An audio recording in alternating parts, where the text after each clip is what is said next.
I'm Indra, and I'd like to welcome you to the Messy Middle Matters, where my friends and I explore all the twists, turns, and challenges that arise in the messy middle of work. Hi, everyone. Today, we're talking about one of the reasons that people and teams struggle to deliver. It's their commitment to perfection. It's the fact that they get stuck on making sure that it's just right. And when they do that, sometimes they lose the forest for the trees, so to speak. While perfectionism can drive excellence, it can also stall your progress. Like one of the stories that comes to mind when I think about this is I was supporting a team and we were working on some work for the client, and the lead was like, no, we need to get this right. We need to get that right. And I turned to them and I said, Vincent, I'm like, I totally love that you are so committed to making sure that this is right for this client for all these reasons. Until we finish this particular project, we can't move on to the next one. So is this good enough? And he said, oh, okay, when you frame it that way. So today we're going to be talking about, helping people know when it's the right time to put their pencils down, so to speak, and when they should keep on holding onto them and working that solution. So today Amanda's joining me. And I know you got a lot of good stuff to say about this. As part of your craft, you help people hold on to their pencils or put them down all the time. So first and foremost, how are you today, Amanda? I'm good. So this conversation is close to my heart, because Of course it is. I think of myself as a recovering perfectionist. Because it's hard when you hold yourself to such high standards, right? But it's knowing the difference between excellence and perfection and knowing Yeah. when to stop. 100%. I went by a similar label for a long time when I was trying to let go of my perfectionist tendencies. I called myself a failed perfectionist. And then people would look at me like oddly. I'm like, I'm acknowledging the fact that I have a hard time. And by saying it out loud, failed perfectionist, it helps me let it go. It helps Yeah. me let it go. Right. Putting it out in the universe helps you like internalize it, externalize it, and just let it go. Detach. Because Yep. like the reality of it is if we're thinking about, growing up in an American school, I went to public school. I think it's not all that different in private school. Amanda, I think you're a public school kid too. Yeah. Private and public. So Ooh, you've seen both sides. Nice. I went to Nice. private school from kindergarten to eighth grade and public school after that. Okay, so you can check me on some of this stuff. But I think that in both of those environments, if we're talking about primary schools, even we can get into universities on this, but let's stick with the one experience I think everyone has had is in primary schools and in high school. Getting things perfect was so encouraged. Like you got the perfect score, you wanted to get the perfect answer, you wanted your penmanship to be perfect. You needed to, factor that out in that math equation perfectly. Your geometry, your proof in geometry had to be perfect. Whether, your pitch on that softball team, that was overhand, it means underhand. Sorry. I'm a very visual thinker for those of you listening, and I gestured the wrong way. But I'm going to let go of my perfectionism. Getting that pitch perfect is hard. Like all those things you can imagine in your extracurriculars. Like that is so honed in the way that we get graded at school. Oh yeah, totally. And add growing up in an Asian household to all of that. And it's like, hey, I got an A. Well, why not an A plus? It's so true. Like these standards that get created, like they put you into a box. We're not going to discuss why those boxes exist because that's a whole nother conversation I'm happy to have, but we don't have the time for it. No. But they put you into these boxes, and not only do they put you into a box, they put your brain into a box too of like, and getting out of that box seems to only have one way out, which is like, I got it perfect and now I can move on. Right. Mm-hmm. Right. And so like today we'll talk about like, the pencils down metaphor came from a lovely story. I'm going to share it because I want everyone to have access to this story when they're thinking about and communicating with their team. So the story that I heard was about somebody going to back to school night. And there were two kindergarten classes. And the person walking past that kindergarten classes noticed that one of the kindergarten classrooms had art that looked like you would see from kindergartners, and all of its spectacular glory with all the colors and all the everything. And in the other classroom, the artwork still was colorful, but it was so much more beautiful. And so the person passing by said to the teacher, "Oh my goodness, you've just got such a gifted class. They're such great artists. Like, how did that happen?" She goes, "I just know when to take their pencils away from them."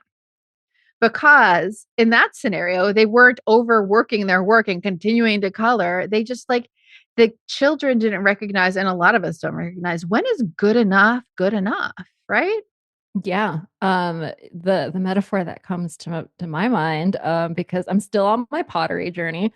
I was just at the studio yesterday Okay. and I made this beautiful bowl. I was so proud of it. I have this video of it. It's great. And I messed with it too much. I was like, oh, like this isn't great. This isn't perfect. I tweaked, and like I didn't know at that moment. Like I had a lapse in judgment and I didn't know when to put my so-called pencils down. But it's so true. Like you think of like from pop culture, like in Project Runway, you overworked that dress, or Mhm. in in Top Chef, like, oh, you had too many ideas, you needed to edit, right? Right. Like You needed to edit. There's too many garnishes your here. flavors What's are the through muddy. line? Right. Hmm. It becomes just like those pictures in that classroom. Things become muddy when you don't know when to put your pencils down, like literally, figuratively, metaphorically, they just get muddy. So let's talk about it. Let's talk about it. I think that I think we're going to I suspect we're going to go through this in two different angles. Like, one, we've touched a little bit on both of them. Like, how do you, as a practitioner, no matter what your craft is, no matter what career stage you're at, how do you know when to put your pencils down? Or what tools and tricks can you use to help you identify when you should put your pencils down? And then it's also for your team members, like whether you're in a leadership capacity or program management capacity, or you're a peer looking at your friend being like, dude, put your pencil down. And it's good enough, which it can be. Good enough can be such a it can be such a derogatory, it can, or like a negative connotation, like, oh, that's just good enough, like that's passable. But what people don't realize, and some people will do that, like they're like, oh, it's good enough, I'll take it, I'll, like, let's just move on, like. But what people don't realize, in a world that's trained us to be perfectionists, our good enough, and I'm putting that in air quotes, is often someone else's A plus work, especially if you're Hmm. an overachiever. Like, so Yes. aiming for good enough is sometimes really exceptional. Right. Your 80% is someone's 120%. Like blows it out of the water. So true. And I saw an article on this recently. It was relative to like the design world. Somebody posted, I think they posted on LinkedIn. Somebody was saying is that, most people are going to, the people who are receiving your work, or the recipients of your work, whether they're the business side or the end user, they're not going to understand half of the stuff that you put into it. Like, are you doing it for you, or are you doing it for what will meet their needs and their expectations of excellence, right? Right. So understanding that difference, which is where, I think that's where you get into feedback. That's where you get into feedback, and having that external, non-emotional person, no matter how much we like to pretend like we don't have emotions at work, we do. Having that person give an objective perspective on, like, hey, is this good enough for you? Is this good Right. enough to go live? Right. Like how does this land? Right. Like let me put this out into the world. Yeah. How do you think it'll land for, for this audience, for this meeting, whatever the parameters are.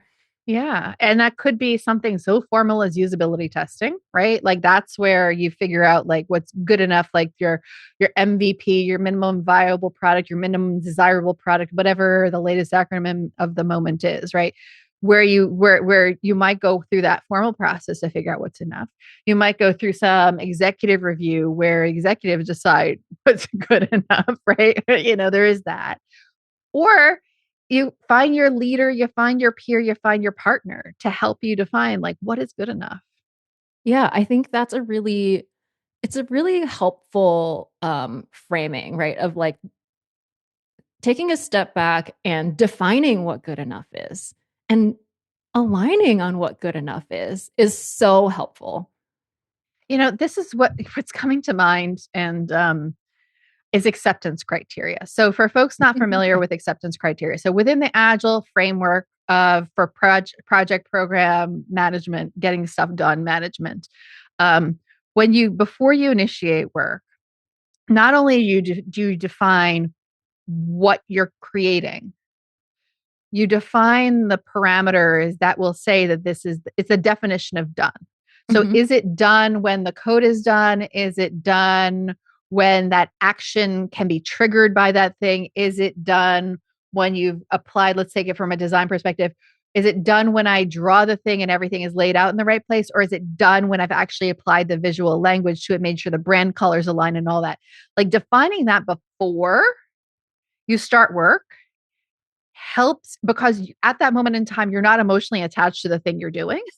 Mm-hmm. You're not as emotionally attached. You're a click away from that, right? It helps to define that before you start your work. And then you can always gut check yourself against that. So I love the fact that you brought that one in.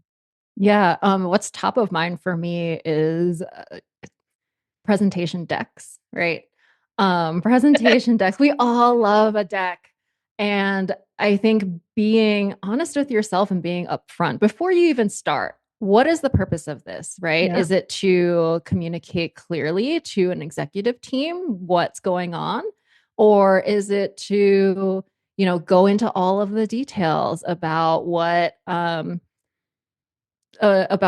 going on with this project, all the little nuances, right? Like knowing your audience, knowing what your goals are is really important, and helpful to knowing when to stop. Yeah. And as you're talking about decks, what came to mind is so I've spent an awful lot of time with design teams and where the world that design teams would most design teams or many, maybe let's say many designers, many design teams would love to live in is a world where everything is pixel perfect, right? Like, and literally down to the literal pixel. And why that came to mind, because you said decks and like always like the Mhm. alignment, the fonts, I can get Right, the obsessed. fonts, the graphics, I can get obsessed over this stuff too. So, I mean, I know sometimes I say like, oh, the fonts, people who get obsessed, I can get obsessed about the fonts too. Let's be real. But part of this is also when not to let go of that, right? Sometimes that is so important, right? Like it's because sometimes pixels do matter. Sometimes, like that alignment, if, like, for example, so I spent a lot of time in financial services and there we're working with a lot of tables of data. A lot of that is money or numbers to multiple decimal points that are aligned that can go out. The numbers that we get back from our databases can have be to the 10th, the 100th, to the 1000th. They can go it's up to 6 decimal places, depending on the number, sometimes on a row level. And what can be important is that you're decimal aligned so someone can scan that table, Mhm. right? So, like everything, you can see everything to the left of the decimal, you can see everything to the right of the decimal, and it all lines up and the user can read that. Now, somebody might say, "Oh, I'm just going to make it right aligned. It's so much easier." And I know technically they're all similar in the level of effort, but somebody might have just by default gone with the default alignment, and let's say that it's in that particular code framework, it's all right aligned to everything, and there it might be worth going to that perfection level to get that decimal alignment because that's that important to the user. So, like, there is the time, like, you shouldn't, when somebody says it's good enough, you should really ask, like, is it good enough? Because sometimes it really will matter and it can make or break something. Yeah, I think that's a really great point about understanding the user, right? Yeah, Understanding, the purpose and who is consuming this thing that you're working on, a right? hundred Because like percent. going back to decks, right? Is this deck for, a more casual internal audience, or is this deck for a prospective client where, first impressions matter and like it needs to look beautiful? Or am I polishing this deck for this internal user because I know that for them, they will get distracted by the font and the color and the this and the Right. that and the other thing? Because there are those people, especially if I'm thinking about your CMOs of the world, right? If I'm presenting them to like, taking the time to polish that deck and spend those extra hours to make sure that all the slides align to a certain template can be worthwhile? Or am I polishing the deck because, I've created so many decks for CMO and I really value that as my craft, but it may not make sense in this scenario. Is it for me? Am I polishing the deck for me because it'll make me feel good about my work? And there is a time and a place for that. Or am I making it truly for that end recipient of whatever I'm creating? Yeah, I think, the definition of good enough is, part of that definition is this going to meet the audience's needs or like the Yeah. end user's needs? Or am I just doing this for, my own internal critic? 100%. And like, let's go to some examples that are not so like visual. Like if I'm thinking about like code handoffs between software engineering teams, and I mean, I could go into copy examples and also, but I'll go with the worlds I'm most familiar with. If I'm doing code handoff to another software engineer, for software engineer A, I may not need to annotate my code because they know what's going on and I know that they're going to annotate both mine and their code when they do things. But for software, am I handing off to software engineer B? I know that they're overseas, they haven't been in the business discussions, and they might look at this particular line of code and be like, "What did you do and why did you do it that way?" Taking the time to have perfect annotations so they understand why this decision, which is non-standard, was made, and they can just move on and do their thing. Like those are two different audiences. So understanding the contextual definition of perfection is really like, or non-perfection or good, actually contextual definition of good enough is really important. Yeah, you said copy, and what popped into my head was, I don't know if this has happened to you, but like have you have you ever spent like more time than you should have writing an email for, say an executive, and you send it off and they respond with thanks, sent from my phone? It's so funny. Like, okay, so a bunch of things popped into my mind as you're telling the story. One, so when Amanda and I used to work together, like when there was a complex scenario and I wanted to make sure that there was alignment. So I would bring the full TPM team, technical program management team together and be like, I'm going to craft the email. I want you all to have eyes on it. Just make sure that I'm not missing anything and that we can all stand behind this because we're all going to have to support it. Amanda was known as so I was like, oh, run it through Grammarly, and then we're like, Amanda Lee was our Grammarly there, because you are so good at this. So that's one thing that came to mind. I The other forgot thing about that that. no, it was great. It was great. And the other thing that came to mind, and this helps me, it helps me get unstuck when I'm writing, like not the topic of this conversation, but it also helps me get rid of my perfection thing. I use GPT a lot. Sometimes what I'll use GPT is to kickstart my writing so I don't get obsessed over everything, or I might write it myself and then send it to GPT and say, "What's your impression of this piece of work?" Yes, it's a sycophant. Yes, it will tell me my life is wonderful, but sometimes I'll be like, "Hey, someone else wrote this email. What's your impression of it? Yeah. Is this appropriate for, the CEO of a startup at la da da da, or do you think that there's a better way to write this?" That's another way of using technology to help me let my letting go muscle go. And without shake with like the only person who knows I asked that gut check is me and the GPT, and the GPT never remembers half of what I told it anyway. So Yeah, I think practicing putting yourself in someone else's shoes, yeah, right, is a helpful exercise too. yeah, Not putting yourself and your maybe perfectionist or recovering perfectionist self into the shoes of someone receiving this email. yeah. But putting yourself into actually that person's shoes, that C-level executive is going to read this on their iPhone. Is this good enough? Yeah, I think so. Does it say what it needs to say? It doesn't need to be perfect fonts, bolded, highlighted, what formatted in the most perfect way. Like, I don't need to spend more time agonizing over this. I can use this time and energy and effort to do something else that's more productive. Right. And then knowing when is it time to assemble TPMs. Let's write this email together. Right. Like, Or even asking at the top, hey, I pulled you all together because I think it's important for all of us to be aligned. Do you guys agree or am I overthinking this? Right. Great way to start the conversation because then y'all would have been by starting. I think I started the conversations every once in a while like that. Like it wouldn't be, you guys could say to me, like, Indra, you're overthinking this. I got better use for my time. I'm like, great, fantastic. Right. This looks great. Ship it. Right. Or you'd been like, oh, you haven't thought about this enough. There's this, and this. Like, I wasn't, well, that wouldn't be perfectionist enough. But like, sometimes you're not. Sometimes there will be the moments where you're tired, where you're exhausted, you're sick and tired of working on this. Like, it's version 7, version 12, version 31 of this deck. Like, ugh, like decks can be really tough. Um, and sometimes it's like, like you will maybe err on the other side. Be like, can I just ship it? Can I just ship it? Like you Right. need the gut Right. check to Is be like, this done? one Like, more. does it communicate what it needs to communicate? Or like, do I actually really need to spend more time polishing this? Yeah. And I think that the last place where I think we can go, where I'd like to go, is a little bit when the person asking you for the thing isn't is stuck in their perfectionism. This might be the toughest. Mm-hmm. Because I had a boss.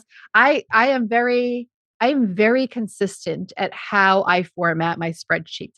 That comes from and everyone can recognize my spreadsheets. They're like, oh, I could tell you created that one. I'm like, I know. Like I've got a signature. That's on brand for me. Another episode. But I got a branding on how I design my spreadsheets. Um, that came from working underneath a boss. She wasn't the greatest, but she was a perfectionist when it came to spreadsheets. She had a certain way that she expected things. And, you know, it's worked for me, even though I didn't care for her in general. This has worked for me. Like, but there are those leaders that will be like, no, you didn't do da da da da da da. It needs to be like you chose the wrong font, you chose the wrong alignment, you chose the wrong. I get I'm grabbing onto easy visuals since we are an audio podcast, but like, there are those people who just can't let it go unless it's like pixel perfect or code perfect or like zero defect free or, like just perfectly aligned. Yeah, I think it's worth noting that when say you are that person, right? I'm Mhm. not I'm not accusing anyone of being that person, but say you are that You can person. say that I'm that person because everyone knows I'm not. No, but like say you are that person who like needs everything perfect, who Yeah. needs who needs the deck that someone else is creating for me to have the perfect font, to have the Yeah. perfect alignment, to have this, that, or the other, or like whatever document it is, going in there. And because I've experienced this on the other end of just Yeah. having someone line by line, comment after comment, and it just becomes nitpicky. It feels And micromanaging and nitpicky. Yeah. yes, it feels micromanagey and nitpicky. And, there comes a point where the nitpicking, the comments, the feedback isn't actually making it better, No. but that behavior is sending the message that your work isn't good enough. And it's undermining trust. Mm-hmm. Yeah. Yeah. That's I think so. If you are a leader who is, for whatever baggage reasons, in this scenario where you're the one who's constantly asking for perfect, I think it's worth asking why. Mm-hmm. I Yeah. think it's worth asking why. It could be because the person above them, et cetera, and it's like cascading down. Yeah. But the question is why. The question is why. And if you don't have a compelling answer as to why, let's figure out how not to be that way. Well, I think that's I easier said than done. Oh, recovering perfectionist here. It is easier said than done, but I think just acknowledging that there is an impact to that. Yeah. And I think that whether you're managing up, trying to get somebody to to adjust their behavior, or you're managing down and trying to mitigate your behavior from cascading down, right? Like in either case, leadership has a perfection. I think in both scenarios, it's simple is not always easy, right? It's Yeah. about, I think it's again, it's those small changes. Like, what's the one thing that I can do? Can I let go of the critique one round earlier? Mhm. Right? Or if I'm managing up, can I get them to let go of um the formatting on this one specific slide because I explained to them that getting this one slide aligned is going to take 8 hours of work, and that's going to keep the person from being able to do these 10 other slides that are out there. Like, what is that one seemingly small, but it's the beginning, right? Like, it's with everything's a lot of so many things in life start with these small little micro things. Right. Yeah. Finding what feels more low stakes than everything else, and Yeah. seeing if you can let that go. And Yeah. then just seeing how you feel. Yeah. And then, like, I think that I'm looking at some of our notes as we are prepping for the conversation, like, what is it? The quote that came up through that was, done is better than perfect, and sometimes good is brilliant. So Yeah. that's one. But the other one, I have the daily calendar from Seth Godin for this year. And one of the recent items, I collect the ones that are resonant or I know that are going to be a topic. So this one says from Seth Godin, shipping our work is a chance to be seen, to learn, to own it, and to do better next time. So I love that framing because, if I'm trying to let go or I'm trying to encourage someone else to let go, whether it's a person above me or below me, let's just get it done and we'll do better next time. Because Yeah. that continuous improvement mindset, it's like, I'm not saying that perfection isn't what we strive for. I'm saying maybe we won't get it perfect. The reality is you'll never get it perfect, if we're honest, but like maybe we won't get it perfect this time. Maybe we'll get it perfect next time. Yeah, it's the iteration and the continuous improvement, and progress over perfection Progress is over it perfection yeah, is every another time. quote. Every time. Every time. It's every day a little bit better. Every day a little bit better. And as long as you're working with human beings, I don't think there is really truly a perfection. It's just the best that we can do today. The Yeah, best for that we can do sure. today. Amanda, thank you for joining me on this one. I know this is a tough one for both of us to talk about sometimes, or like acknowledge, like ill perfectionist, Right. or Oh like yeah, I'm like struggling. that sometimes. Yeah. But I appreciate the candor. I appreciate the advice that you shared with everyone, and I trust that our listeners have gotten something good out of this one. So, and I hope y'all will join us next time when we cover another topic from the messy middle. Bye, everyone. Bye.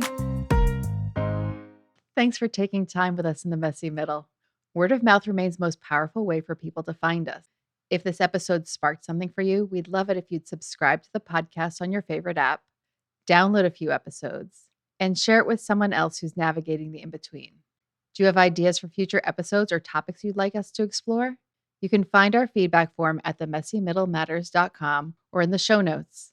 Thank you for joining us on this journey. This work is better when we do it together. Until next time.